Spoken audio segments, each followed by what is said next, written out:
Mahal kong mga kababayan, nakikita po ninyo yung pattern sa mga nagdaang araw.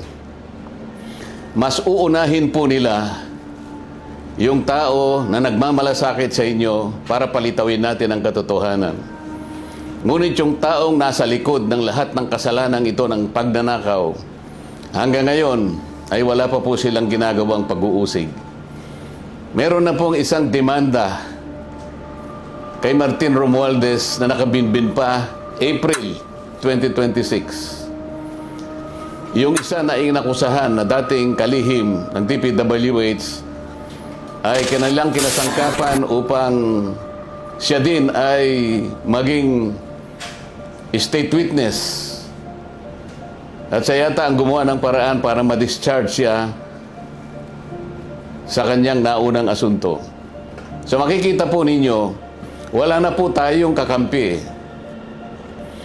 Ang kasalanan ko lamang po yung paglingkuran kayo, kung kasalanan pong matatawag yan.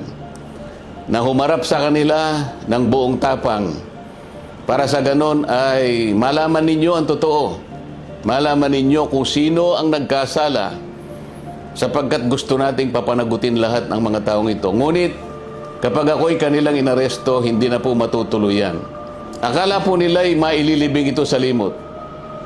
Ang isa pa pong inaasahan nila ay hindi na po ako makakasali doon sa impeachment proceedings na nakatakda pong magsimula sa susunod na linggo. Sa mga tweet, 2 ibon sa isang putok, mga kababayan. So talagang maliwanag na planado po ito, mga kababayan, kasi 2 linggo bago nagpahayag ang ating ombudsman, sinabi na rin ni Ping Lacson na tila siyam pa na senador ang makukulong. Parang alam na niya ang mangyayari. Gaya po ng nauna ko nang ipinahayag sa inyo. Alam kong gagawin nila ito. Alam kong aarestuhin nila ako. Alam kong ikukulong nila ako. Ngunit hindi po dahilan yan para tumigil ako sa paglilingkod sa inyo. Kasi po iisa lang ang paraan ko upang paglingkuran ng taong bayan dahil sa pagtitiwalang ibinigay nyo sa akin. Malit na bagay po ang sakripisyo na aking haharapin. Kung ang katumbas po nito ay maipakita natin ang kahalagahan ninyo bilang mamamayan ng ating bansa. Kahit po sa mahirap na kalagayan natin ito, mga kababayan, pinakikiusap ko sa inyong lahat, wag po tayong pumayag na basta-basta na lang nila baluktutin ang katwiran. Alam ko po ang promotor nito ay ang ating ombudsman sapagkat nung kami po ay nagtatalo-talo sa bulwagan ng Senado, isa sa amin ang nagsabi na sometimes we have to bend the law. At sumagot po yung ombudsman nang tinanong siya kung tama ang kanyang sinabi. Alam na po ninyo kung yung sinagot niya. Yes, sir. Huwag po tayong pumayag na gano'n ang mangyari. Kahit ano pong mangyari, ilaban po natin ang katwiran.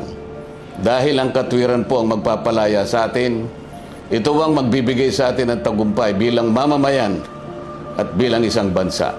Naniniwala po kasi ako na kahit sa anong laban, lalo na po yung laban na para sa interes ng ating bansa, kinakasihan po tayo ng ating Panginoong Diyos. At hindi siya papayag na magtatagumpay ang nagbabaluktot ng katwiran. Kailanman ang kasamaan, mga kababayan, ay hindi po magtatagumpay.